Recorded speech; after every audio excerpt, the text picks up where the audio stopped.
Good evening.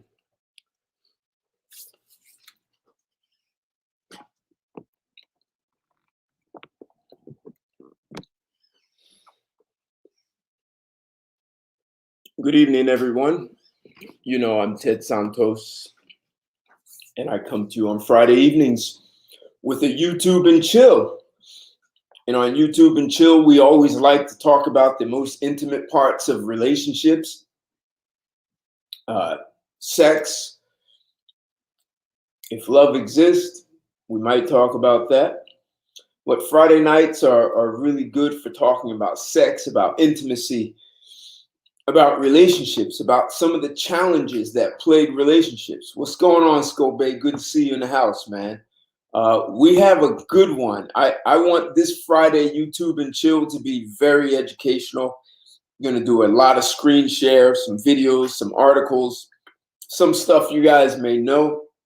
But I'm going to ask you guys to rethink what you know about sex and relationships. So get ready for a ride. Get ready for an education. When you come in here, smash that that thumbs up button. If you haven't subscribed to me already, smash the bell so you can get subscriptions and it'll let you know when I'm putting something out. And share this one.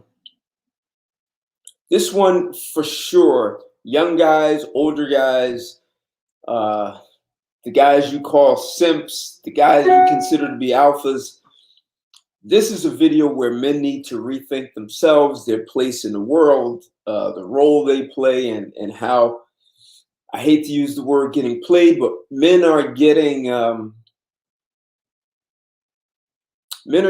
dealt with when it comes to sex. And a lot of things men may know, some guys may intuitively know. But you know, some of this you're going to hear straight from women. Some you're going to hear from professionals. Interesting book that's written about sex as a weapon. I'm going to take a few minutes in a video. Very interesting perspectives. This way, you don't have to say this was just Ted's perspective. So I did a little digging, some research. And any support you guys always provide me, always greatly appreciated. I dropped my Cash App and PayPal in the chat, and support is always appreciated. So share this video. Let's get some guys in here. This is for sure a man's conversation. If women want to sit on the sidelines and watch, that's cool. But this today, I've designed this specifically. You talk about empowering. I'm designing this specifically to give men their power back. That's what this is about. This is a show about giving men their power back. What's going on? We got Stab Joseph. Good to see you in the house. Thanks for joining. So smash that like button, guys. And we're going to talk about whether or not men are easily manipulated by sex. I mean, it's probably, the answer is pretty simple, cut and dry. But are men being used for sex? See, there's a question I've had for a long time. And some of the common beliefs or myths that men have, and even, no, I'm just going to say men have it. I'm not going to say women have it. Men have a belief that men have a much larger sex drive than women. And we kind of don't question it. We just believe it. We say, well, men have more testosterone, and we go down all the list of reasons why men have a larger sex drive. What if that's not the case? What if it's the real case is women understand sexuality as a tool, as a weapon. And women could possibly have the same, if not a greater sex drive than men. and women have turned sex into a transaction, or they're literally using men for sex and men have no clue, and men are paying to get used while they're getting used by women for sex, and men don't know it. Men have been tricked into believing they are using women for sex. I mean, wouldn't that be the ultimate, like, okey doke, bamboozle, the greatest con game in human history is to have women use men for sex and the whole time convince men that they're using women for sex and they should pay and they should be penalized and shamed for using women for sex, except the whole time it was women using men for sex. And most men didn't have a clue. So I'm kind of coming from that, I want to pull up some evidence, and I found some interesting scientific research that may explain human anatomy in some younger generation, and I'll get to that a little later. So I have a few articles I want to do a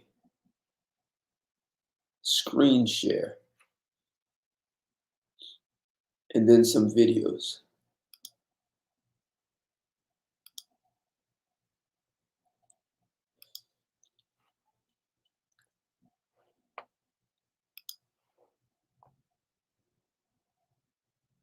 Everyone doing pretty well? You guys, what do we come off Memorial? Yeah, this was a Memorial Day weekend. Anyone taking a vacation for the whole week? Let's drop a share.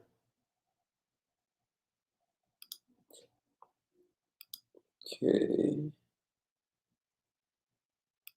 There we go.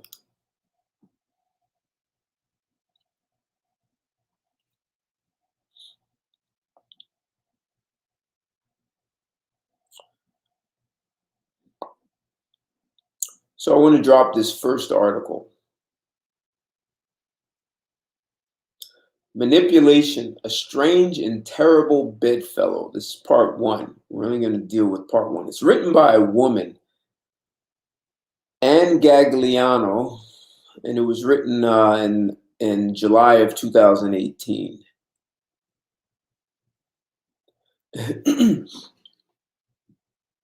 So Anne asks a question. How do married couples use sex to manipulate? What does that even mean? Professionals declare that this to be a prevalent way that sex is misused in relationships. Manipulating your partner sexually has a negative impact on intimacy by turning an act meant to create closeness into something that instead causes distance. Sex can be used to frustrate, disappoint, reject, or pay back deliberately. So you can do these things on purpose. Negative feelings are easily vented through the very act meant to bring two people together. Ed Wheat, medical doctor. Using sex as a tool to manipulate your spouse may lead to sexual dysfunction within marriage, and both men and women can do so. If not addressed, sexual dysfunction or the distance it causes can end the relationship. Many factors go into creating a healthy marriage. Sex is just one of them. But unfortunately, the converse is also true. A problem with sex can impact the entire relationship. This guy says in 1/3 of marriages, there is a desire gap, or one who desires sex more than the other. And so maybe that's one of the myths. And sure, there are people who have smaller sex drives. I get that, right? So they don't desire it as much. And, I wonder. I wonder if it's whether or not they physiologically don't desire, or is it just mentally they've had a bad experience. They were molested or raped at a young age. So They don't even know how to enjoy sex. So, there may, and there are probably some really tiny percentage of people. I remember seeing a video of a woman who said having sex was extremely painful for her. And no matter how much she wanted and tried, it was always painful. And she had some rare disorder that some women have. But that's not even 1% of the population. So for a woman to not enjoy sex, or a man, perhaps something happened, or there's some attitude they have towards sex that may be unhealthy. The article goes on to say, typically men want sex more than women do. Not always, but it strongly trends that way. The one who wants sex the least is the one who is in control. And this is how the positive of lovemaking can be turned into negatives of manipulation when one partner tries to assert control over the other. And when I get to another article, we're going to see that, when are little girls learning about how to use sex as a weapon with men? And once they're taught, they literally would have to unlearn this. Like, it becomes a mindset that they think is just normal. And hell, you guys, many of you have probably heard women talk about sex when they're together more than men. They talk about men more than men talk about women. And you guys, yes, they may want resources, but women really do want sex. They talk about it a lot, but they've learned to, as this article just said, the one who wants it the least is the one who's in control. So because men were physically stronger, there are certain boundaries we can put in place. There's a level of accountability we can hold women to. And what is she going to do? Beat us up? So I guess they've learned to use sex as a defense mechanism. And a lot of guys haven't learned how to manage that. Article goes on to manipulate means to coerce someone into doing what you want by promising to give them something they want. For example, if you buy me this, I will reward you with sex. If you accomplish the items on my honey-do list, and for those who don't know what a honey-do list is, when you hear about married guys, your wife gives you a list of things. Honey, can you do this? Honey, can you do that? So they call it a honey-do list. I didn't learn about this until maybe 3 years ago, so I had never heard of it. Maybe because I've never been married. So it says, my honey-do list. If you accomplish the items on my honey-do list, you will get lucky tonight. We all chuckle at this, as most couples experience harmless situations where this type of language is used. When it is good-natured, whimsical, and mutual, it's healthy and normal, even fun and playful. Most people want to be desired and pursued. And I think that gets left out of a lot of relationships. I hear guys who say they wish their wives would display desire for him. Like, he doesn't want to have to be the one who's always pursuing and chasing sex. A lot of married men say, I want to feel like my wife wants me. And I think this gets overlooked, almost like men are ATMs and guard dogs.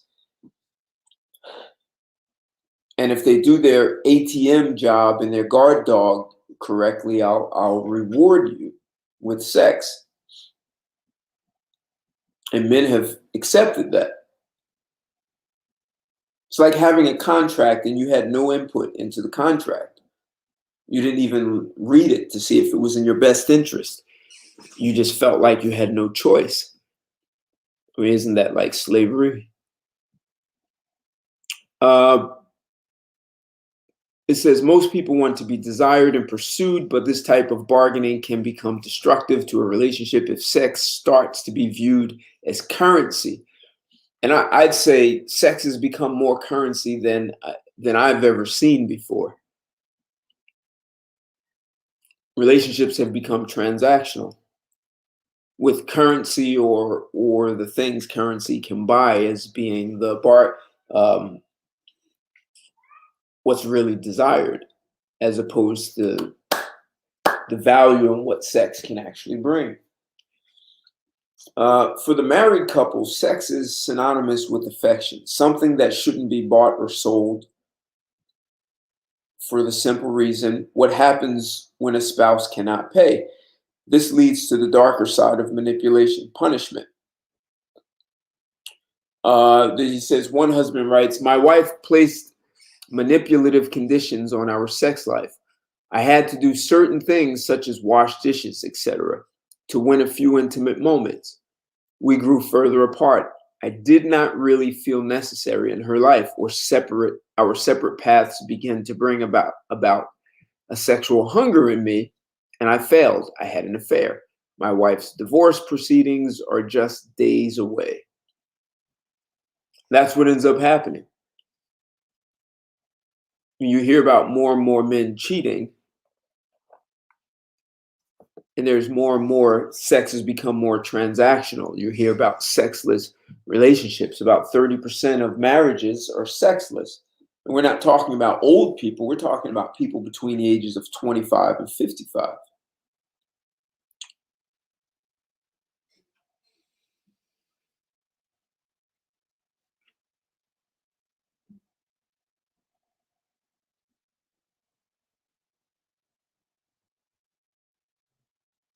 I'm not sure what happened to that, Eugene. Try it again.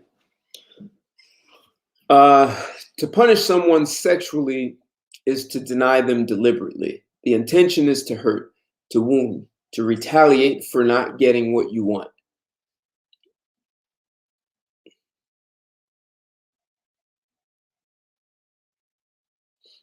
I mean, imagine using sex as a retaliation. It's supposed to be the most intimate thing people can do together, and you use that as a weapon.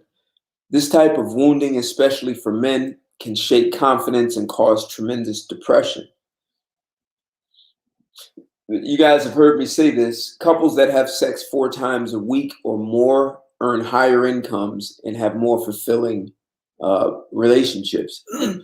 So here's the flip side of that. When a man is denied sex and the woman uses it as retaliation, it says it shakes his confidence and causes tremendous depression. And that's taking money out the bank. If you put a man into that state of mind, and it's not that anyone can do that, but no one can make you feel that way. But let's just, for the sake of this article, the man is left feeling depressed and less confidence. He's going to be less effective in the workplace. So, it's actually,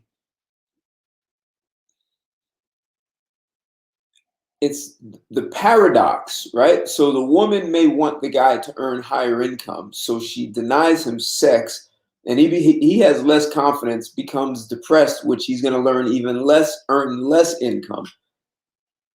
So she's actually working against herself. To be rejected sexually renders one psychologically vulnerable to injury. Feelings of low self-esteem and failure are but a few examples. To wound a spouse in such a personal way, to deny them sexually just to spite, stems from pure selfishness and is a way to gain power. Knowing the spouse has committed to be faithful and not seek sexual satisfaction in the arms of another, the manipulator has them over a barrel. If there is not a reasonable effort made to meet the sexual needs of the relationship, what recourse is left? My husband's Mike's experience with couples facing has demonstrated a strong likelihood that if the denial persists, the answer will eventually be found in another person. So this is how we get to infidelity.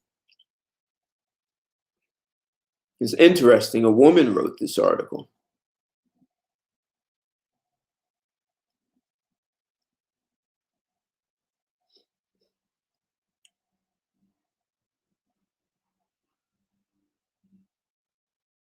Let's see. I'm looking to.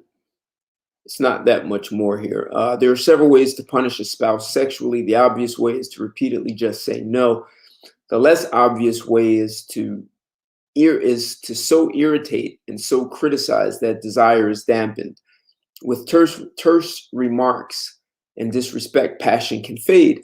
And yet another way is to make zero effort to be sexy, to completely ignore your spouse's request in this area, to quit trying to be attractive as you once did when you were dating, or to not make any of the romantic or physical gestures you know your spouse likes. Yeah, that's another thing. So, women are very sexy when they meet the guy, and when you go out and she wants to look sexy, but she doesn't do that for you when you're home. I question women about that.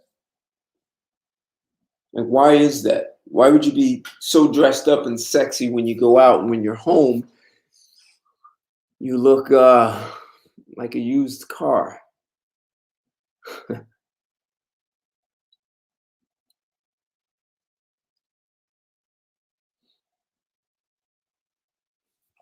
So they talk about other ways relationships can be sex can be used, even in wanting sex, trying to manipulate the person.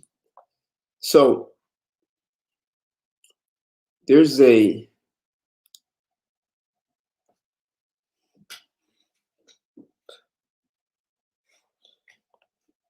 let's see.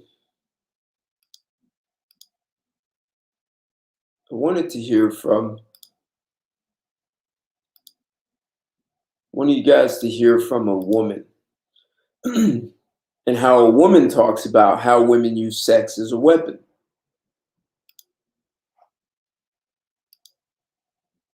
So I'm going to show a video this time.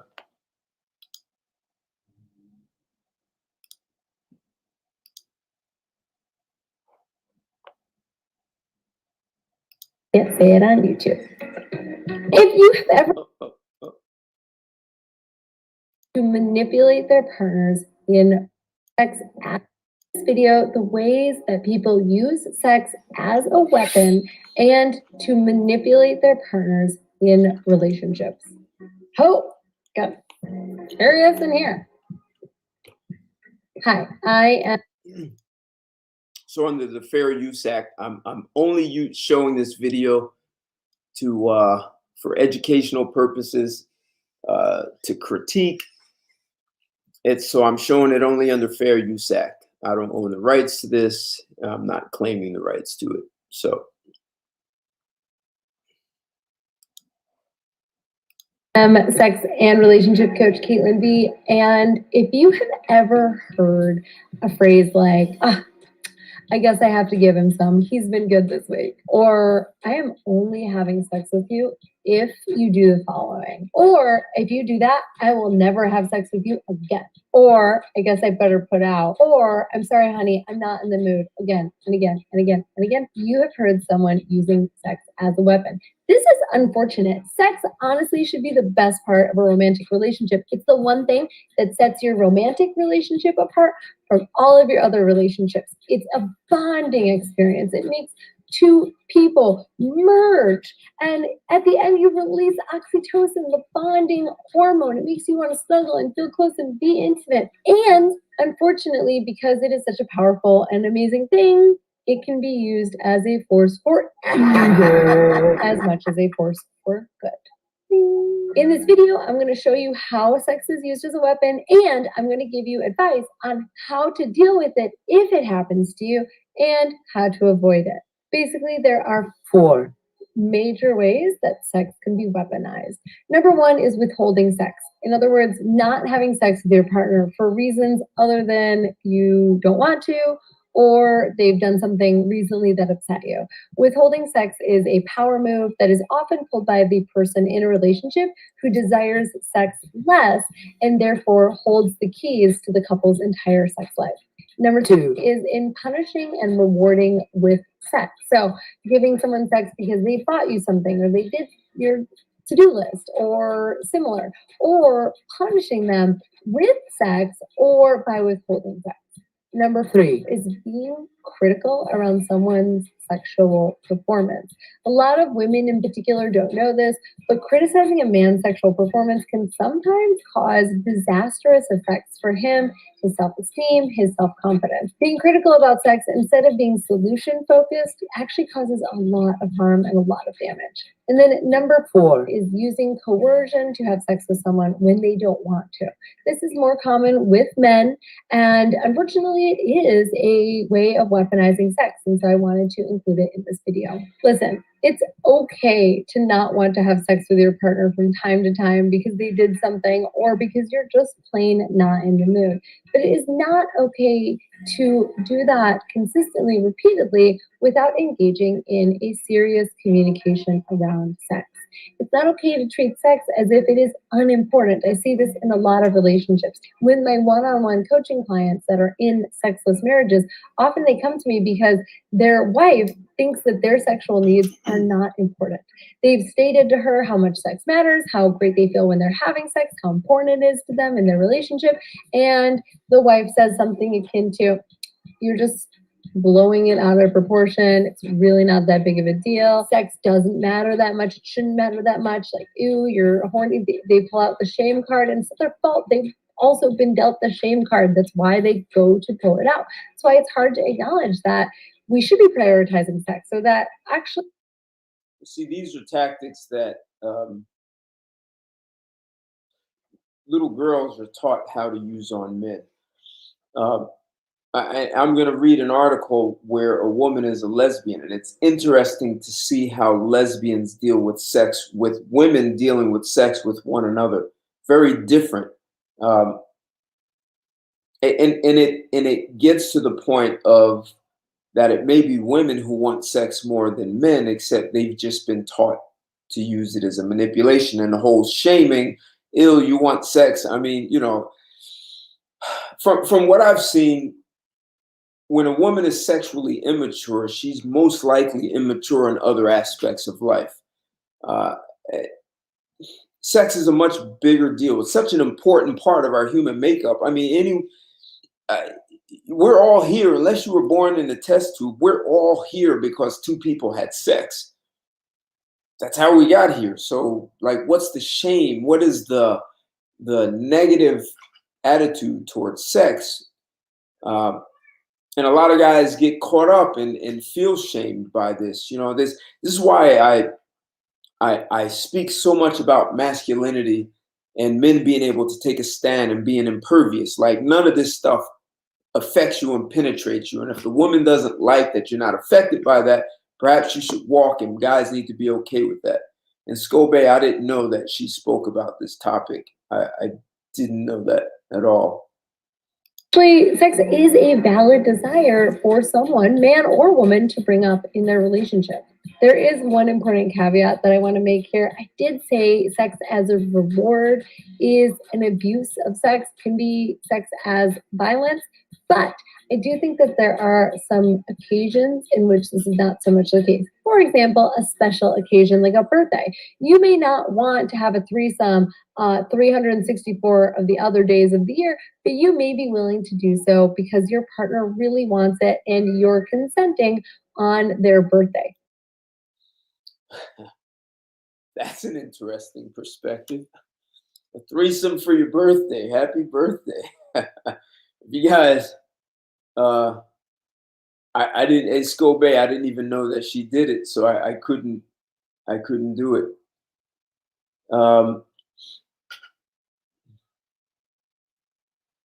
see if I can find that. Threesomes for your birthday. I did a live stream with a woman who was married for, I think, 10 years and did threesomes, but I think someone reported me and didn't let me finish the video. Just for example, I do believe that using sex as a celebration and not a reward per se is totally justified if all people are into it and it is fun for everyone. If you are in a monogamous relationship, meaning that you're only having sex with one other person, then you have a monopoly on that person's sex life. And I think this is what hurts men. So we live in a free market society. Back in the day, John D. Rockefeller had a monopoly on refining oil. And they broke that up. They broke it up into 7 companies like Amoco, Exxon, I think Mobil. There were 7 of them because you could say, cornered the market. He owned the oil refinery industry, which meant he could dictate what the prices were. So they forced him to break it up so others could compete in it. So if a woman has a monopoly on a man's sex drive, then she could charge, I hate to say it this way, she can charge whatever she wants for it because she's demanding that she doesn't have sex with anyone else. And I'm going to pull out an article, and it's going to be interesting as to why women forgive men who cheat, why women are more likely to forgive than a man is. Very interesting. It's actually part of this monopoly.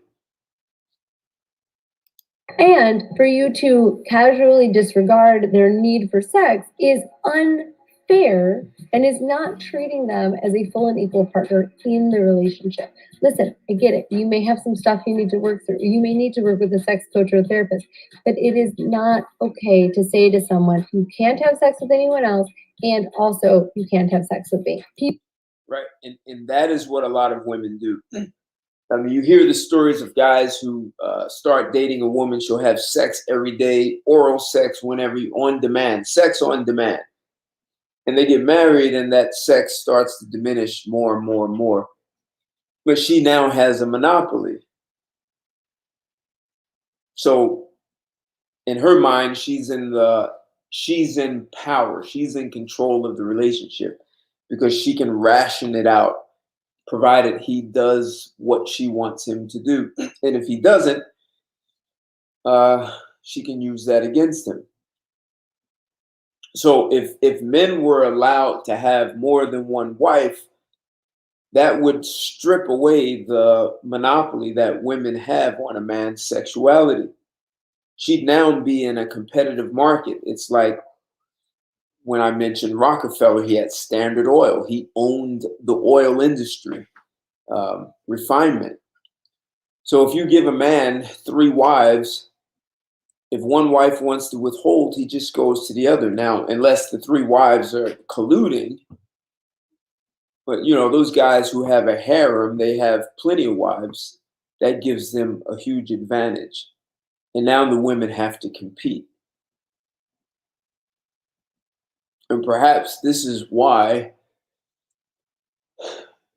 if you're with someone, a woman is willing to compete for your attention, for your sex, than if she has a monopoly on it. She doesn't have to compete for it. I mean, you can make a case for why men should have several wives. Because women will have a monopoly on his sexuality and pin him in a corner and dare him to go elsewhere. There's a penalty for that. And divorce can be it's not the only penalty for infidelity. She can penalize him throughout the marriage. People are on this planet. We're on this planet alive for a very, very short period of time. And sex is one of the few delights that we get to experience that literally doesn't even have a downside. I mean, it has some downsides, but that's not what this video is about. Sex is a beautiful, wonderful, natural thing, and everyone, I believe, should have access to it with consenting adults. Hey, all right, I focused a lot of this video on how women can use sex as a weapon.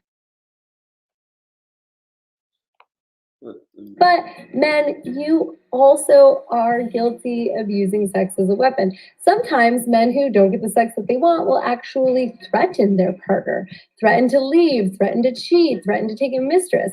And this is not how we want to get laid, right? This is coercion at its finest, and it is not befitting of a conscious and aware man who is using his higher thinking mind in order to produce an outcome.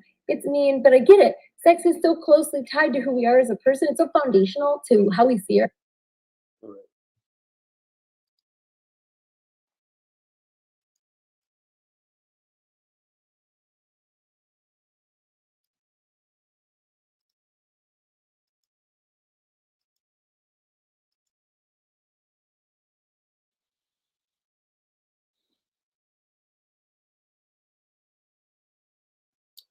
So I want to show a video that talks about how people psychologically manipulate you, right? So sex is a way to psychologically manipulate someone.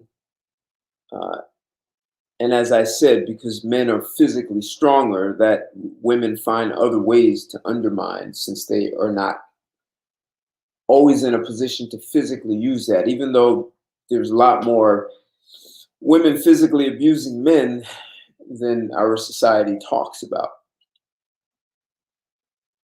And much of the domestic violence is initiated by women.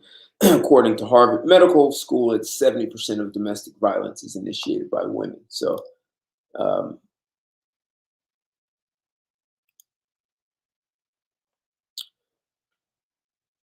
but it's interesting how there's so many ways that men get manipulated in their relationships.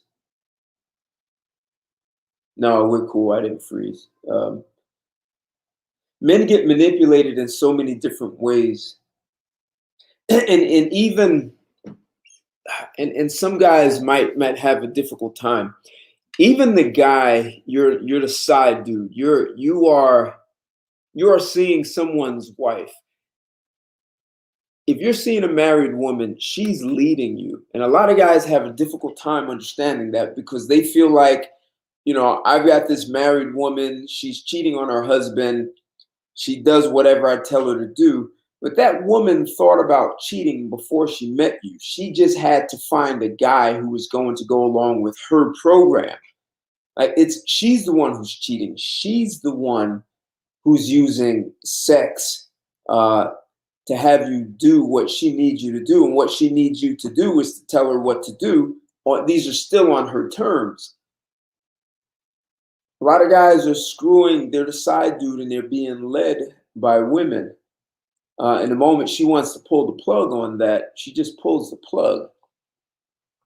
A lot of guys are being manipulated psychologically and they don't see it. Some guys who are alpha, this term, I don't like to use it, but a lot of women lead from the bottom. It seems like whoever's on top is in a power position, but a lot of women have figured out how to lead from the bottom, and a lot of guys don't see it. So that's part of what I want to address here. Yep. So I want to take this article, and it's interesting because it's written by a woman who's a lesbian, and she's going to talk about how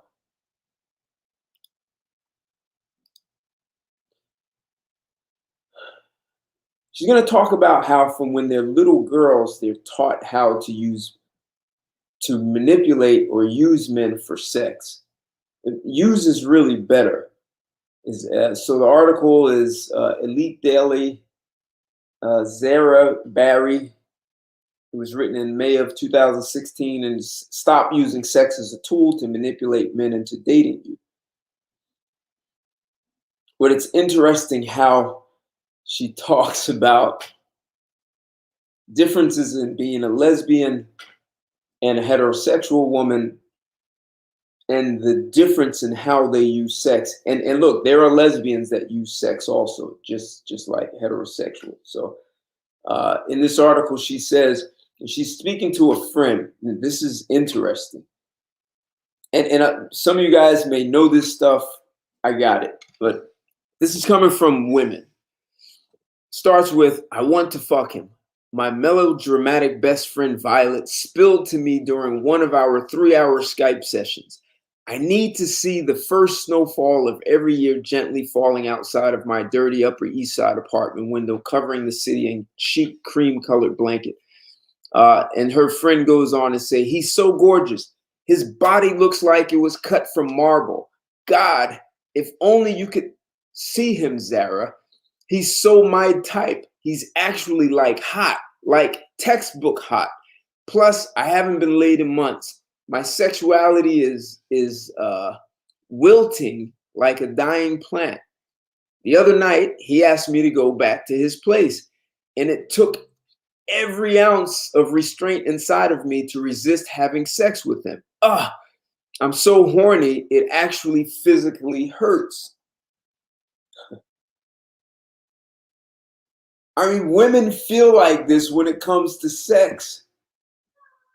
They're just not telling guys this stuff, especially if they get beyond a certain age. And just listen to why I say that. So she responds to her friend and says, "What the hell is wrong with you?" I asked, genuinely wondering why gorgeous, sexy, luscious-lipped, hyper-confident Violet would ever hold out on anyone. Violet is the kind of girl who has sex when she wants to have sex and does so without an ounce of apology. And so she asked her, "Do you have some sort of STD and you're waiting for your antibiotics to kick in?" "No, but I'm 30 now and I get the game. Basically, men want sex. When they get the sex, they stop wanting you." She responds and says, "That's so archaic." I cried. So her friend responds and says, "The trick is that you hold out on the sex for about 3 months," she said. "By that time, they're going crazy. They want it so bad. So they keep taking you out, hoping that this night will be their lucky night. But you tease them and you tease them and you tease them until you can tell that you've lured them in. Only then do you screw their brains out." Like, this is very strategic. This is like no accidental. And this woman is telling you she's like so horny. She's in pain. She needs to have sex. And she considers this guy to be hot and her type. How many women you say, "Oh, he's not my type. I'm not." Like, this guy is what she wants. And she lives on the Upper East Side. And the Upper East Side is, there's money up there. So apparently this guy must be doing all the right things. She's smoking. And so the woman who writes this said, isn't that like manipulating a dude into being in a relationship with you?" I asked. "Maybe, but that's what it takes these days, you know."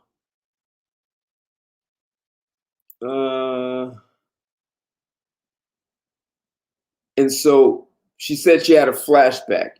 "When I was 10 years old and living in Connecticut, I had a babysitter that I totally worshiped. She was perpetually tan 17 and she was with the most she says that her babysitter was 17 and she was cool as hell and her authority never ever had to be questioned. Her name was Lily, and when Lily was in charge, she would bestow incessant pearls of wisdom about life. She told me which drugs to try weed and which drugs to avoid cocaine. She schooled me on what was classy cigarettes and what was trashy gum. Best of all, she talked to me about sex. And let's be real, I was a horny kid. I forever had sex on the brain and wanted to know everything about it. One night, as I was gorging on cheese pizza and she was picking at her Greek salad, she explained the golden rule. "You know, Leah, in my grade," she said, "your brother totally hooked up with her a few years back. I mean, who hasn't? But anyway, she's a nice girl.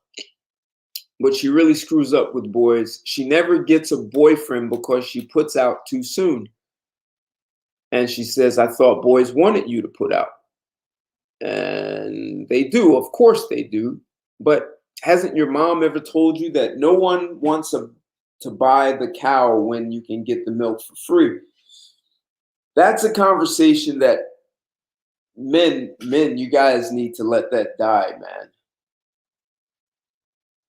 This whole idea of why buy the cow when you can get it for free Sex is mutual. She's getting you for free. As long as men keep believing that that is a way of men putting themselves down and saying that they provide no value when it comes to sex.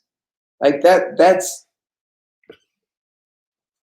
I'm going to put it in business terms. Imagine going to a negotiation table for business and you've already put yourself down and you feel like you bring no value to the table and you're negotiating. You're going to take whatever they offer you and be happy with whatever they give you and not ask for too much. Don't want to rock the boat because you're just lucky to be there. A woman is getting a man for free also. And you're not charging her. And besides, we do most of the work when it comes to sex. And we carry the sperm. That's life, the seeds of life. I don't want to get sidetracked, but technically, men should have a law put in place that sperm is the private property of a man, and any woman who acquires it by any manipulation or without his permission, it's theft. A man's sperm should be like your car. If you leave your car parked outside with the keys in it and running and someone steals it, it's theft. No one can say, yeah, they may say common sense says don't leave your car running with the keys in it. People do it at 7-Eleven all the time. And the percentage of those cars are stolen because of that. But the person who steals it is still penalized because you stole someone's property knowing it was not your property. That is the way man's sperm should be seen, as our private property, and a woman who takes it out of a condom or takes it anyway without our permission should be seen as a theft of our private property, and there should be a penalty for that. What's going on? Hey, what's going on? Good to see you in the house, Mojo. I'm asking whether or not men are easily manipulated by sex. And we're talking about how men believe they're buying a cow instead of getting it free, and sex is mutual. This woman goes on to say, I was angry at my mother for being sexually liberated, who had never explained this pivotal sexist theory to me. I shook my head. So apparently she must have had a mother who maybe grew up in the 60s or something like that and was free love and all that stuff. So she didn't teach her daughter how to use it as a weapon. Her babysitter goes on to say, no one wants a girlfriend who will just have sex right away, Lily said. You have to wait a long time before you can have sex with the guy. Trust me. I waited 6 whole months before I gave it up to my boyfriend. It's just what girls have to do. So imagine her 17-year-old babysitter is telling her that, and she sees her babysitter as cool and down by law. That's an old saying, but what she says, she's an authority. Yeah, some men are easily led by that, and that's the challenge.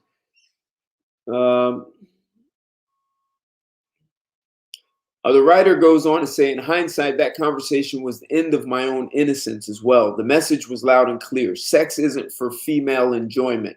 Sex is a powerful weapon you use to get things that you want. See, that's what we're teaching little girls. That's the concern here. We're teaching little girls that sex is used to get what you want. And even the idea of sex, even in the business world, women can use that without ever actually having sex. You covet a boyfriend, use your sexuality to tease him until he likes you enough to call you his girlfriend.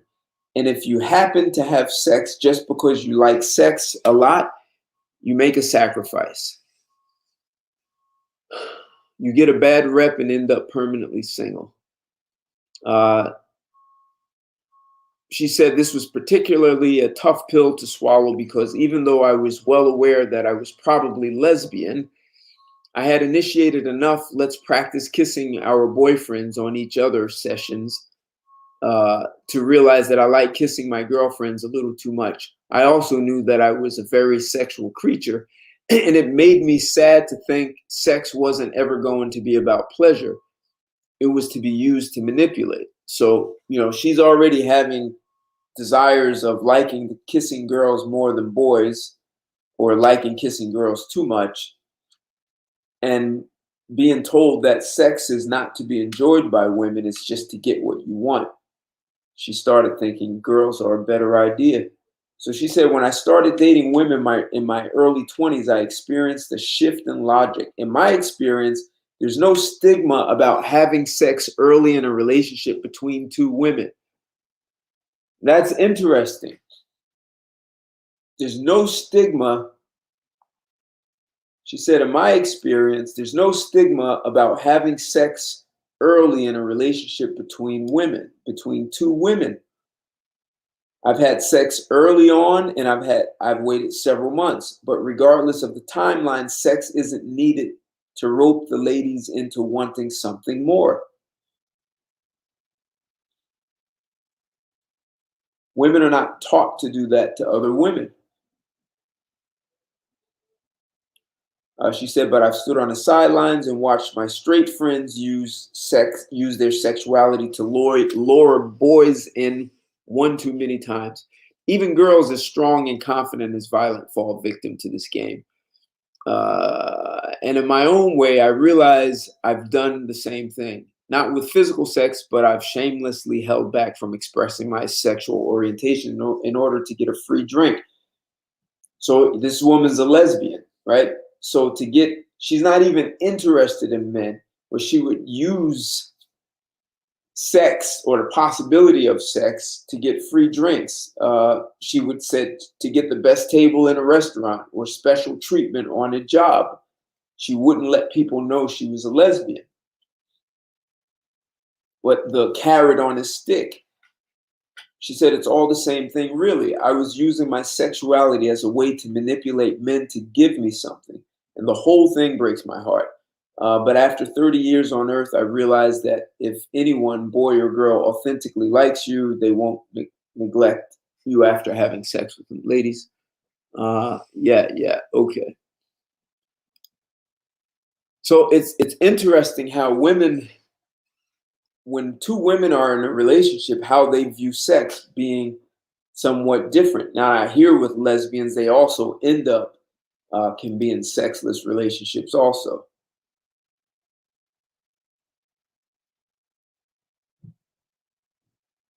Of course they're using it, Maz. Yep. And yeah.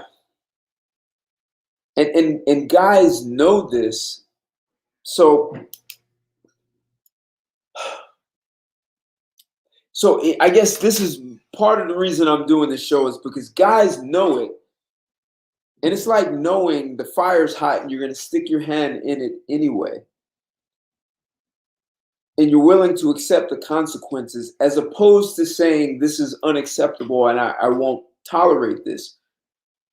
I mean, I'll talk to women about sex early on, and if they try to push back and say, I need to get to know you. Hey, look, I know there are women who don't want to stay in a relationship with a guy who's never going to have sex with them. So why can't we talk about sex? It's a natural thing. It's part of the relationship.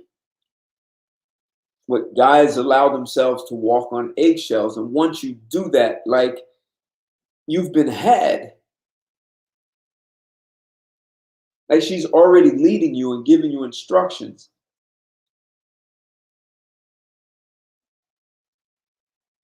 There's a level of maturity that a man has a right to demand in a relationship. And being able to talk about sex is part of it. So, two women are lesbians, they can have sex the first night because unless the feminine one is looking for a more masculine lesbian who's going to serve in the role of a man, maybe they may play that game. But if you have two women who are feminine, or however they do that, they're not using the manipulation. They want to have sex, and it's okay. And it's okay for two lesbians to have a huge sex drive.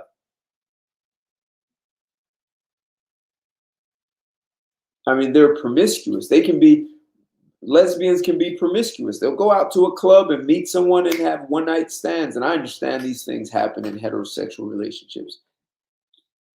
I understand that. But men are expected to pay some price of admission. You buy a drink, dinner, whatever or health, the cell phone bill. The 70s broke from that a bit when they were having free love starting in the late 60s. And when they got into the 70s, people were going to nightclubs and literally just walking. A man walks up to a woman and said, "Would you like to go home with me?" And she would say yes or no on the spot. No buying drinks, no dinner, nothing. May not even know the name of the person. So those things were happening. Someone put an end to that.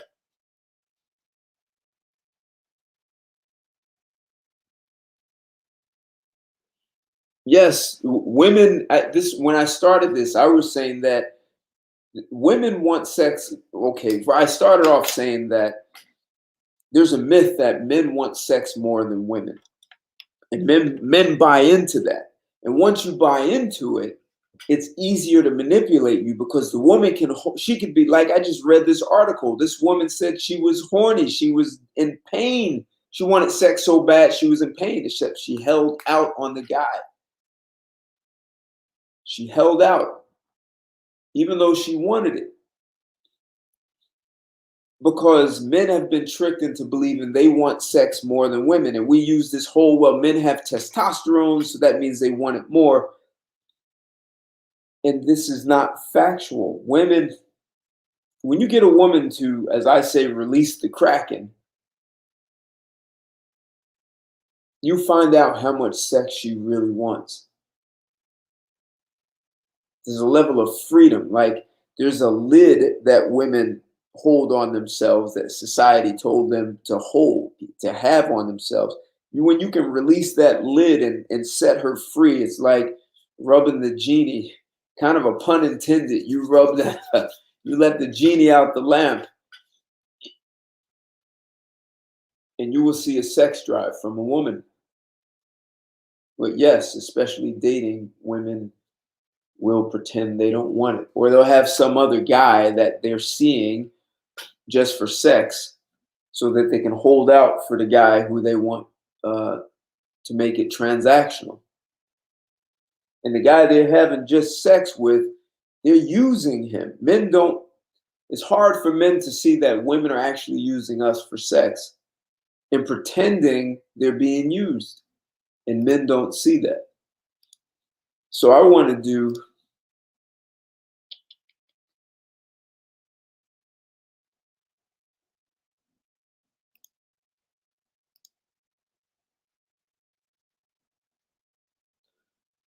I want to show this video, 7 signs someone is using psychological manipulation on you. This isn't necessarily focused on sex. These are all the ways that guys get manipulated by women. And sometimes men don't see they're being manipulated. It's like I said, a woman can lead from the bottom and you think you're on top and you're in charge and she's really leading you. The married woman dealing with a side dude, she's leading you. She made this decision before she met you, what she was going to do. She just had to pick the guy who was going to get on her program, And it might seem like you're leading her because she's doing what you said.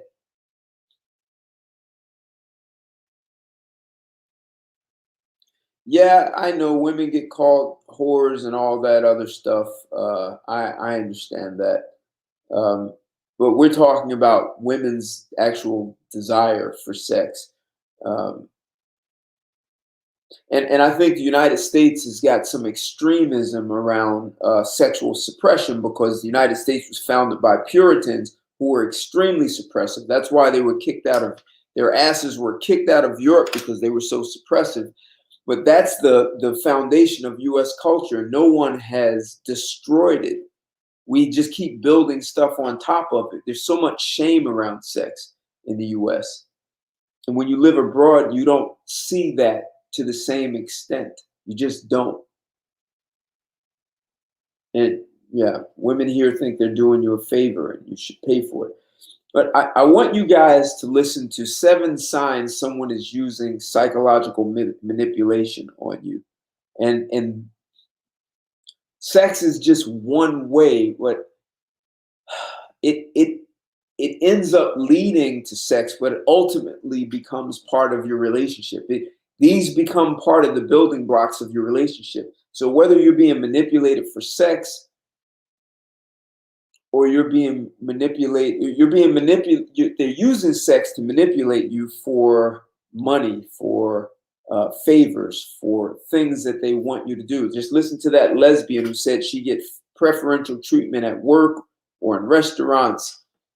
She get free drinks and she never had an interest in a man. This is happening to guys.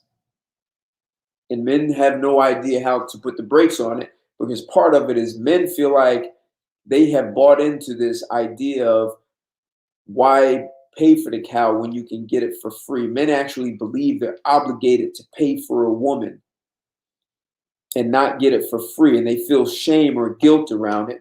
And know how many men feel like, well, she's getting me for free also. She really is. And we're doing most of the work, and I said it, we carry the seeds of life.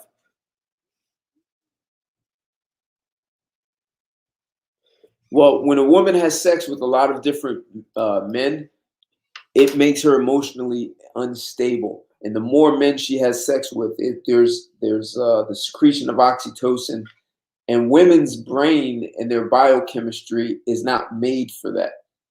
So one man gets a woman pregnant, she waits 9 months to push the baby out. In that 9 months, a man could possibly get 1,000 women pregnant. So maybe that was nature's way of, in case of emergency, there's one man and 10 women. That man needs to be able to spread his seed without being emotionally traumatized. A woman who's sleeping with a lot of different men is emotionally, literally causes trauma. There's a book called Hook, written by two gynecologists, and they talk about how women get traumatized. So, and there are all kinds of charts that show the rate of success in marriage for a virgin compared to a woman who's been with a lot of different men. So the more men she slept with, the less likely the marriage is going to succeed. And we can do the whole, she's comparing men and she knows the difference between a good lover and a bad lover. Yeah, you can do that. But a woman's brain is being traumatized by going from man to man to man. So let's listen to 7 signs someone is using psychological manipulation on you. Psychological manipulation, as a type of social influence, aims to change the behavioral attitude or perception of other people through mental distortion, emotional exploitation, with the intent to seize power, control benefits and privileges at the expense of the victim. People who manipulate others are mostly self-centered. Hey, and for the record, I'm not saying they should be the same. I'm only saying that women use men. They use sex to get what they want from them. I'm not saying anything about frequency. This happens in marriage. They serve their interests, and often at the expense of an innocent victim. Methods employed by manipulators can be characterized as abusive, devious, deceptive, and exploitative. Though their actions are undoubtedly malicious, these set of people are often very crafty and smart. The act of manipulation involves deliberate and high thought processes. And this can only be successfully gotten by a person that utilizes human psychology to their advantage. They have the power to twist your thoughts, actions, wants, and desires into something that better suits their needs and how they see the world. It is worthy to note that differences exist between healthy social influence and psychological manipulation, as the former occurs between most people and is a part of the give and take in constructive relationships, while in the latter, one person is used for the benefit of another. The manipulator deliberately creates a situation of power imbalance and uses that as an advantage to exploit the victim to serve their agenda. Anyway, guys, Here are some warning signs to look out for to make sure you're not being manipulated psychologically. But before we delve deeper into this, if you enjoy watching this video, please help to like and share this video, guys. And if you're new to this channel, don't forget to subscribe to this channel so you won't miss any interesting updates in the future. 1. The act of victim. So the number one sign that he's saying a person can manipulate you is they act like they are the victim. And lots of people use that strategy. Women don't have a monopoly on it. I think women just use it more than men. And I want to be straight. I don't think men are being victims with women. I think men are being, they've been tricked out of their power, and men are actually allowing it. So many of the challenges men face with women is because of the men who didn't stand up. They didn't stand up for their own manhood and take a stand against being manipulated. So they make themselves a target by worshiping a woman and believing that they need sex more than she does, and believing that they owe a woman. They should be paying for the cow instead of getting it for free. And once you set men up in that mindset that men only want one thing, you've been set up for the slaughter. Psychologically manipulative people can always play the victim role anywhere they find themselves in. They are always exaggerating or imagining personal issues, health issues, dependency, codependency, form deliberate frailty to gain sympathy and favor. All these are done to bring out the emotions in you, make you pity them for them, to exploit this sense of goodwill in you. Guilty conscience, sense of duty, and obligation or protection to gain unreasonable benefits and concession. Right. So if you play the victim, then you need to be protected. You can make unreasonable demands, and it's a hell of a way to negotiate. You can make all kinds of unreasonable demands and offer nothing because you've been the victim and you owe me for my victimhood. And they can sort of sit there and guilt you into owing them. So telling men that they're using women for sex makes it sound like women are victims. Men are users. They're using women for sex. Sex is mutual. Women are getting as much out of sex. I mean, if we just look at the facts, the average duration of a man's climax is 6 seconds. The average duration for a woman's climax is 21 seconds. That's such a huge difference. She's getting more and she can do multiple. And if she doesn't know her body, she is responsible for being sexually immature and not knowing how to get pleasure out of it. But, when you hear some of these conversations, like the article I read, the woman says she would rather be a lesbian so she can enjoy sex as opposed to being heterosexual where sex is a transaction. And a lot of women have bought into this idea that they should be using sex as a transaction. So they actually, no one's a victim, but just let me say it this way. Women are victimizing themselves by believing they are not there to get enjoyment out of sex. They are there to get something out of it. And as long as you keep saying men are using women, that makes women automatic victims. Like, women get a victim card because a man is going to use you, and it's mutual. She's enjoying it just as much. And in some cases, she may be enjoying it more and wanting it more and actually using you, which, no one can use another person for sex. I mean, you can manipulate them, but guys have allowed themselves to believe that they're on this end of the spectrum, which is so far out that they want sex so much and women don't. And that's the lie. And once you buy into the lie, you can be easily manipulated. 2. Guilt bait. Number 2 is guilt bait. That's what I was just getting at. They'll use guilt. And this is not about sex, this is just psychological manipulation. And a lot of guys fall in that. A lot of men get hit with these strategies. For a person that has a soft spot for people or an empath, you fall prey easily to this kind of tactic used by manipulators. In this tactic, the manipulator targets your emotional weaknesses and vulnerability by always bringing up unreasonable blaming. He holds other people responsible for this happiness and success or unhappiness and failure. He takes it as a point of duty to coerce you into ceding to his or her unreasonable requests and demands. For an empathic person, the case is worse because you cannot stand people being emotionally traumatized, so the manipulator uses this weakness judiciously to his or her advantage. Hey, I want to say that 60 to 70% of women never experience vaginal orgasm. That's a US problem. That is not a global problem.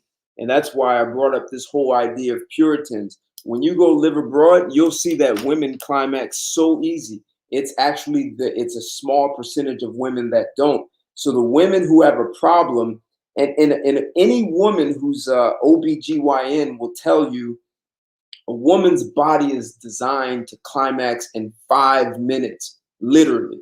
She has about 3 or 4 times the nerve endings just for pleasure in her vaginal area.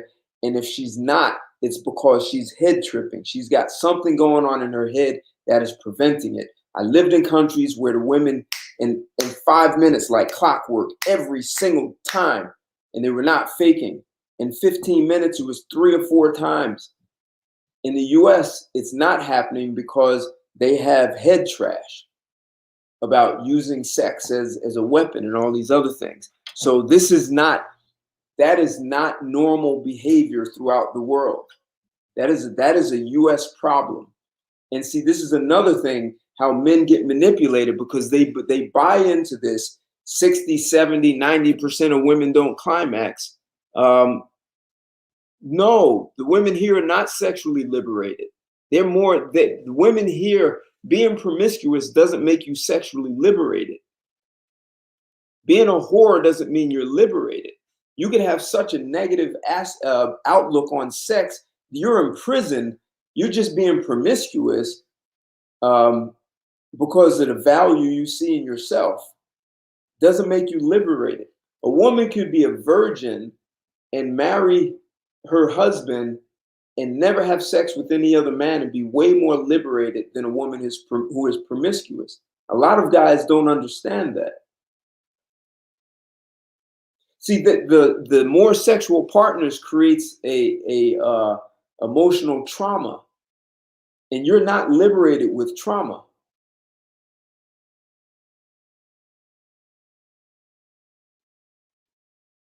You're not liberated when you have trauma around sex. Listen, women don't escape their biology. And a lot of guys don't understand the biology of a woman well enough. There are all these feminist slogans that women can do what men can do. Biologically, they're not set up for that. And we're not educated in our school system for men to understand this. 3. Insecurity. So number 3 is insecurity.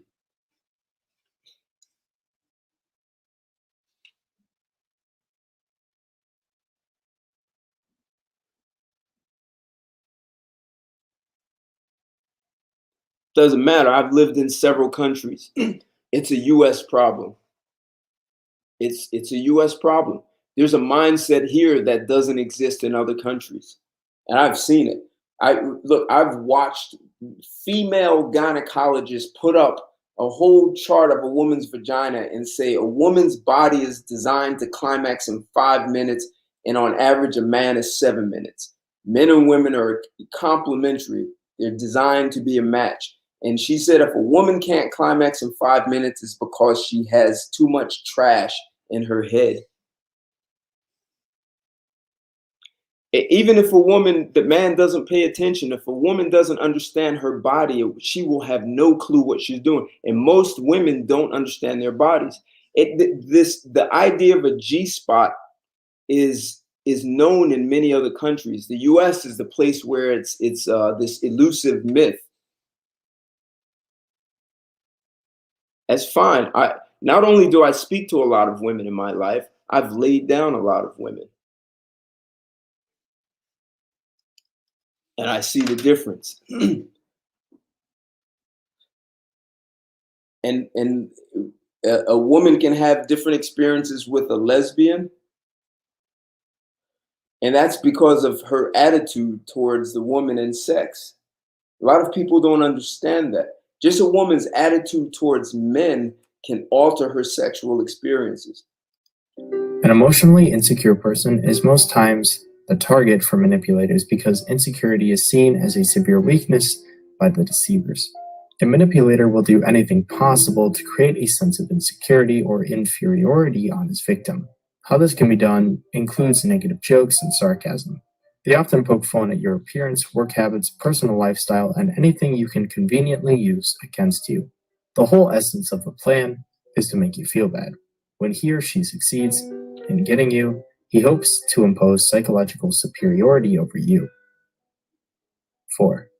Constant judgment. You know, it's very interesting. I've had a lot of women tell me exactly those words. You actually trying, what you just wrote, you're actually trying to tell women how they experience orgasm. And I've had women actually use that line on me because they didn't understand their bodies and what was happening. They told me exactly what you said, that I was off and I'm not a woman. I don't have a vagina and I didn't know. And I took their body to places they didn't know it could go. See, a lot of women are uneducated about sex. You think just because you have sex, it means you understand what you're doing. Most women, especially here in the US, are uneducated about their own vagina. You have way more nerve endings for sex. If you could make that head trash disappear, you'd find a whole new universe that you didn't even know existed. And that's a challenge with women. And any OBGYN that understands sexuality would tell you exactly what I'm saying. And it's not P, for the record. A lot of women think it's P, and it's not P. Constant judgment is one of the things. You know, it's interesting how some people are uncoachable. They'd rather be right than learn something new. And that's one of the things that hurts a lot of women, that they don't believe they can learn anything about their own bodies from a man. Here, the manipulator deliberately attacks you regularly on every slight opportunity gotten. He constantly marginalizes, ridicules, and dismisses you. He makes sure that you are always kept off balance to maintain superiority over you. See, that's what happens with a lot of guys in their relationships. This is talking about how someone can keep you off balance to keep manipulating you. A lot of guys deal with this and shut down and say, well, you know, it's a woman, you can't say anything. Like, I have this woman here on Instagram right now telling me I'm not a woman and I don't know what I'm talking about. And I think I know more about a woman's body. For some women, yes, I do. For other women, especially not here in the US, they know their bodies, and we don't even have to we might discuss it or we move on, and she gets pure pleasure. She knows exactly what she's doing. She doesn't need me to do anything special. She knows how to use me to get what she wants. Sexual pleasure. But when women attempt to marginalize a man and tell him he doesn't know what he's doing, he doesn't know what he's talking about, it tries to give her a sense of superiority. And guys don't know they can actually handle that. Handle it. Never allow someone to do that. Men don't allow other men to do that to you. Yet you feel like it's okay to let a woman do that to you. No. He makes sure and deliberately fosters the belief that something is still wrong with you, that you are never correct, that you always have a fault, and that no matter how hard you try, you can never be good enough.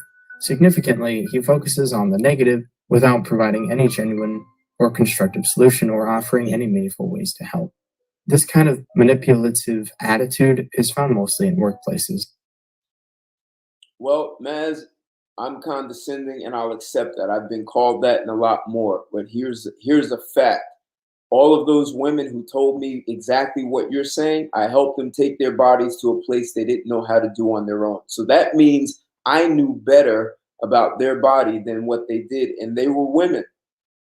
And these were not teenagers. These were women who were over 25, some cases over 30.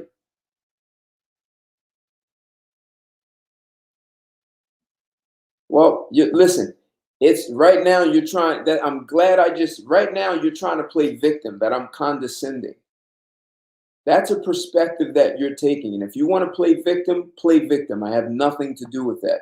Either you want to learn things in life or you want to sit there and play victim or try to be right. And you can be right or you can get the pleasure that you want. You have to be really smart about what you want out of life. Not good for me or good for them. Sex is natural. Not knowing your body is unnatural. 5. Ignorant behaviors. Professing ignorance is the classic playing dumb tactic. In this, the manipulator pretends that he or she doesn't know or understand what you want or want him/her to do. This tactic is a secret weapon used by most manipulators.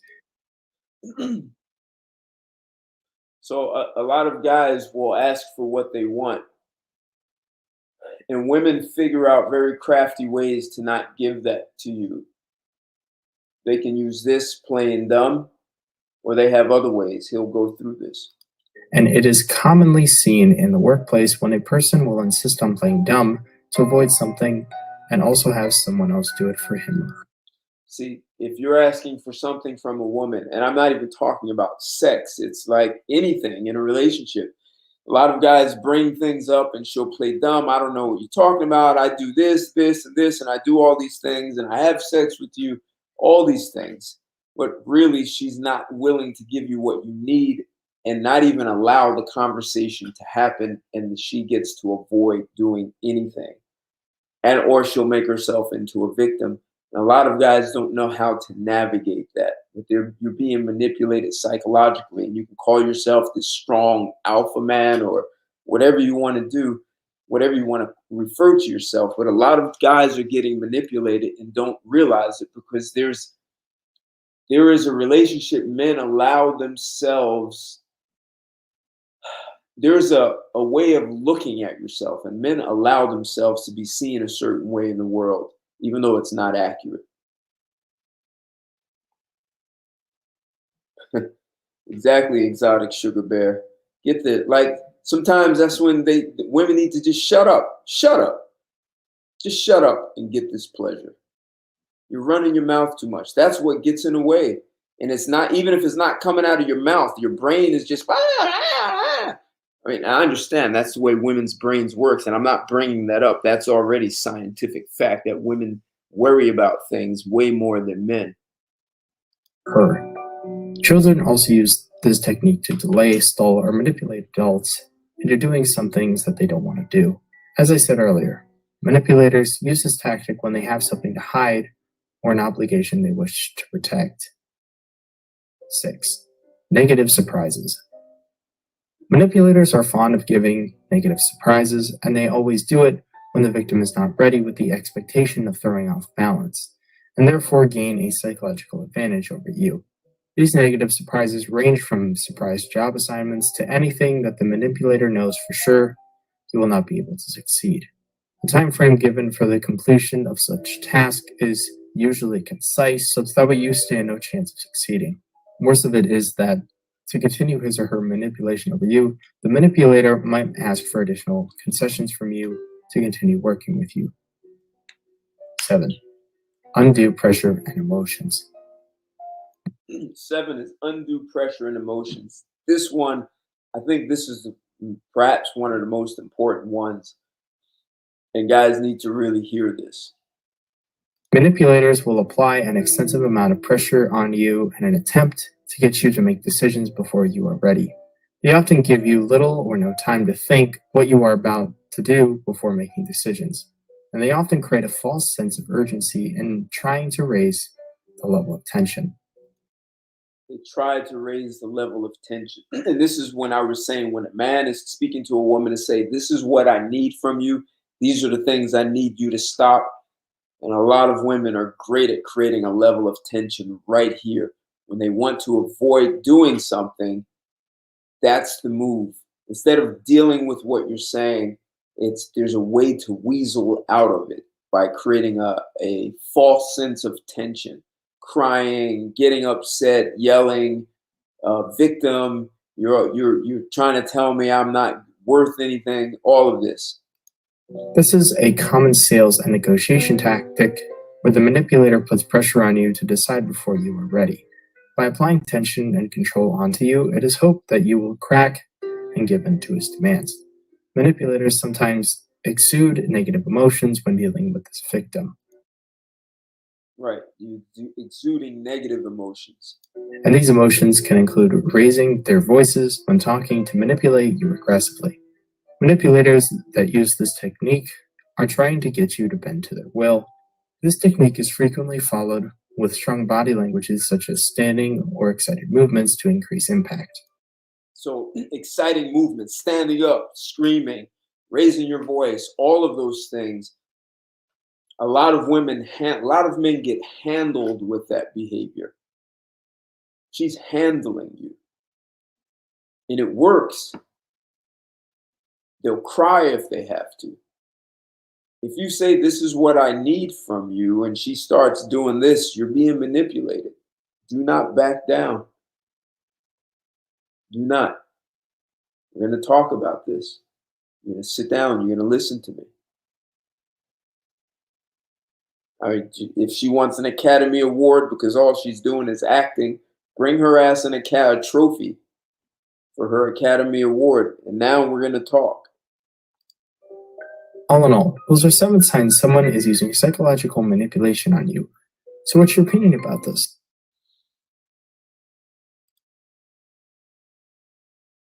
So I'm showing this, and I'll say it again. Not that I think men are victims.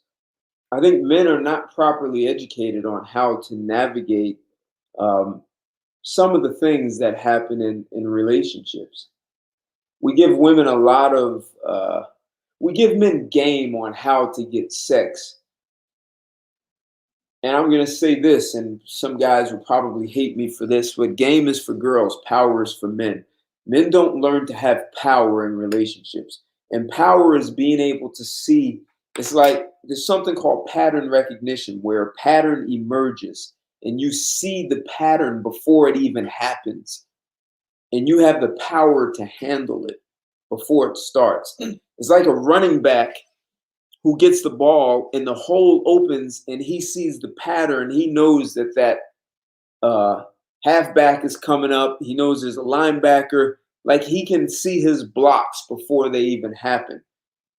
And you can see the opening to take actions. If guys can understand how manipulation is being used for them in so many subtle and overt and covert ways, a man can have way more power in being able to manage the playing field.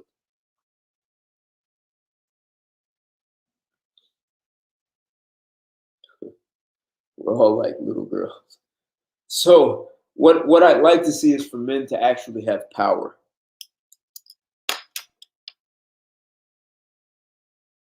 You know, think of it this way.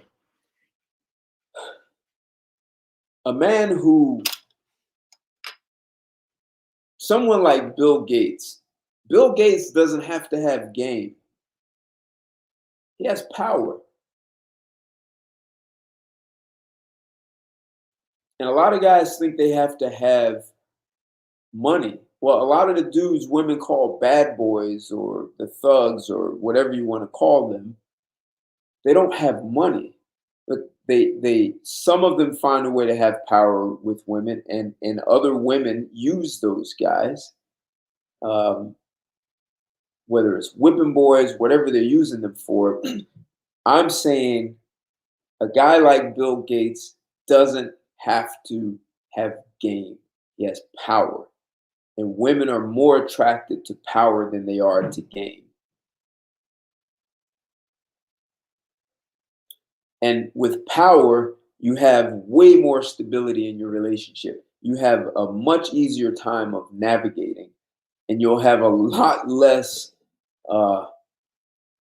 problems with a woman withholding sex.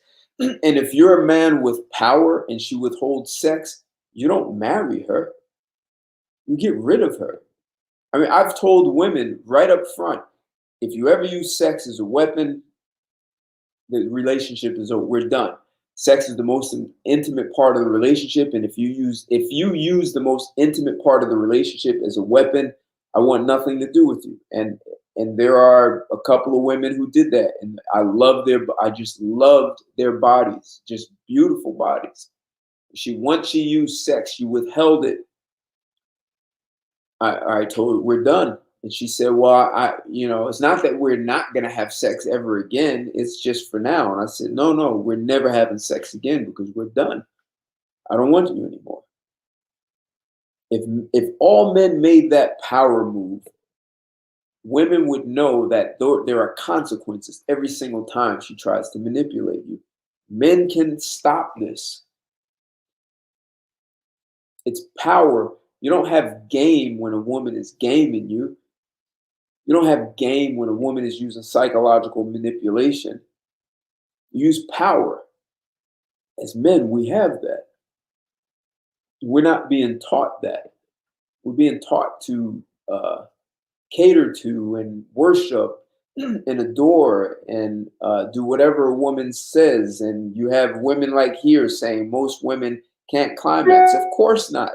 You have such a negative attitude towards sex, and if a man wants to show you your body, you have a presupposition that he can't, and so you miss out, which means you're creating your own problems, which means you created the problem in the first place. It's not men. And it does help when a man knows his way around a woman's body. Yes, it does. But if you have such a negative attitude towards men or sex, men need to deal with that in a way that women have to grow up. Sexual immaturity is a great sign of intellectual and mental immaturity. And for all you ladies who think having sex with 100 different men gives you power, it gives you emotional instability, which is unhealthy for any man. So, yes, guys have been easily manipulated. I'm asserting women want sex as much as men. They pretend they don't. They can withhold it, and men feel like they are the ones who should be begging for sex and they should be buying the cow for free. And there's no way on the planet that should ever be a belief system, because sex is mutual. And women get as much out of sex, if not more, than men. And for those who are not, I'll say it again. You're responsible for your own sexuality, and the fact that you don't know how your body functions sexually as a woman is irresponsible and immature. And men need to take that kind of stand. Now, I'll help a woman through that, and I've done it. But I'm not doing it as though she's doing me a favor when I'm actually showing her body. I'm the one. Technically, I'm the one doing her a favor, helping her navigate her own pleasure. So, guys, I wanted to show you those videos. I wanted to read those articles about how to identify a sexual manipulator. You know what? I was gonna go, but I want to read one more article in psychology. Actually, didn't read the article. This one is how to identify a sexual manipulator. Do you recognize these strategies? It's written by Gregory Jans, May of 2015. And he says not all relationships are formed on equal footing, one person will often exercise power and authority over the other, and the person in that position may attempt to use their advantage in areas not rightly theirs to control. Abuses of position are possible from either party in unequal relationships, and that's what I'm really getting at. It's a lot of guys going into relationships that are unequal, and you're accepting it. Sometimes, and women claim they want equality. And some of you guys say they don't want equality, they want superiority. They can only have that if men allow that. We've built every civilization. That's another story. Sometimes the subordinate person may attempt to balance the disparity by initiating a sexual component into the relationship. A person who would attempt to use a superior position to obtain sexual favors from a subordinate could be described as a sexual manipulator. So that could happen at work, right? You have someone, you're the boss, and you get someone to give you sexual favors if they want raises or promotions or keep their job. People like this are sexually aggressive. Usually their objective is to own sexual gratification. Usually their objective is their own sexual gratification. They have no concern for the best interest of the other person and tend to be driven by their own fantasies and need for sexual control as they manipulate and take advantage of a fearful or confused partner. Power, prestige, and sexual prowess are their weapons. Their victims are many. And most immoral sexual predators, the most amoral sexual predators do not concern themselves with legality. In order to be sexually sated, they will rape or molest their object of desire. The number of violent sexual predators is thankfully low, but there are a greater number of sexual manipulators who stop short of bodily coercion. Instead of physical force, they use wit, charm, and verbal adeptness to manipulate intended victims. They choose targets carefully. This is what I say about women who are married who cheat on their husbands. They choose their targets carefully. So it says they choose targets carefully, sure of their ability to control events and manipulate those individuals to get what they desire. This is why I say married women are leading and controlling side dudes. Side dudes don't see it. They think they're in control. Goes on to say sexual manipulators tend to be highly competitive, viewing most situations as win or lose. They can be highly driven, focused, and ruthless competitors in other aspects of their lives. Characteristics often applauded in the business world and elsewhere. To such personalities, winning is not just important, it's everything. Even when the competition is sexual in nature, manipulators are accustomed to having things their way. For a sexual manipulator, pursuit can be lengthy. Each encounter that produces a small concession on the part of a person under their control fuels their desire and escalates their behavior. They may begin pursuit with overly personal comments about attire or appearance. These seemingly innocuous comments may be followed by increasingly specific sexual references. These may begin with sexual jokes or comments used to gauge the other person's reactions. As the manipulator's behavior gradually becomes more sexually overt, the sensibility of the target may be blunted. Each excuse for misbehavior deadens the shock of the next act. Through all this behavior, the typical manipulator is smart and eloquent, enough to deflect any initial resistance or objection to their overtures. Often, they will create explanations and excuses for their conduct, projecting the blame for any misunderstanding on the target. The more off guard they can make the target and the more confused their target becomes, the better the atmosphere for sexual manipulation. This is why I showed that last video when it talked about how people keep you off guard to manipulate you, create confusion. Exploiting naivete inexperience, uncertainty, and confusion is their game. And a lot of guys, as much as they will say they have game, a lot of guys are not as well educated about women as they believe. A lot of women lead from the bottom, and men think they're leading and don't realize they are way more naive about what's happening. Such responses can actually excite the sexual manipulator. Since most of us are not completely comfortable dealing with the sexual advances of others, sexual manipulators have a built-in advantage which they use to achieve their selfish goals.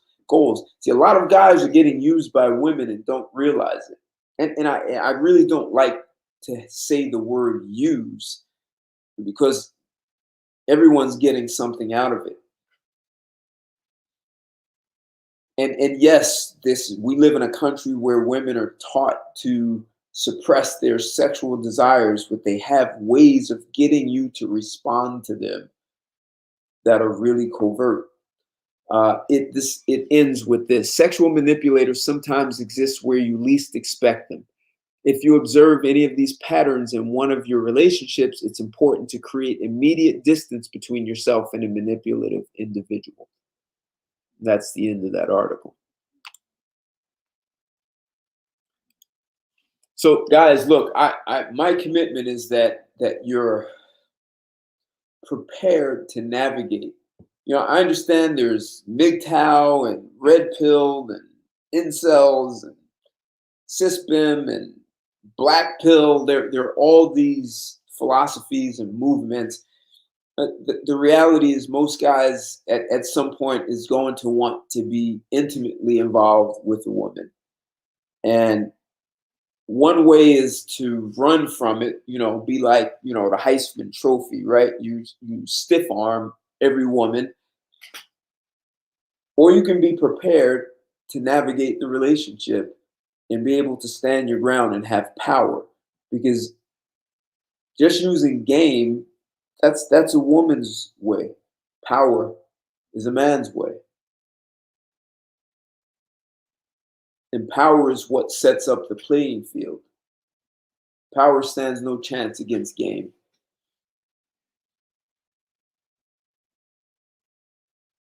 Because power also includes intelligence. So, guys, I'm gonna, my intent was to educate on this, to provide you guys with some tools. I appreciate that you guys have given me your Friday evening on YouTube and Chill. I like to talk about, sex and relationships, the intimacy. If you haven't liked this, smash the like button. If you're not subscribed to me, subscribe. And if you haven't checked me out on Patreon, I've got some private videos over there that have never been seen anywhere else on Patreon. So I would appreciate your support. And guys, have a great weekend. I'll see you on Sunday. I'll be doing a straight talk. And straight talk can be about relationships, social challenges, and it's always provocative. So join me Sunday night at 7. I'll be doing blog talk and live streaming on YouTube and, of course, on Instagram. So have a great weekend, guys. Take care. Thanks for joining me, and I'll see you soon. Bye. Oh, hey, one thing, guys, one thing. If you haven't seen my book, I have to do this shameless plug. It's called Here's Why You Can't Find Love. It's me and 5 women in a luxury hotel room in New York City, and they interview me. It is a thought-provoking book. It will have you rethink relationships. It will take you on a journey of self-discovery so that you really do understand who's compatible. Like I said, at some point, a man is going to want to have the affection of a woman, and why shouldn't he? So the better prepared you are. I wrote this book so that both men and women can better understand who's compatible with you, so you can make better choices and then be able to effectively communicate, resolve conflict, all those kinds of things, so that you can have power in your relationships. So you're welcome, Exotic. Thanks a lot for joining me, guys. Have a great weekend, and I'll talk to you soon. Goodbye.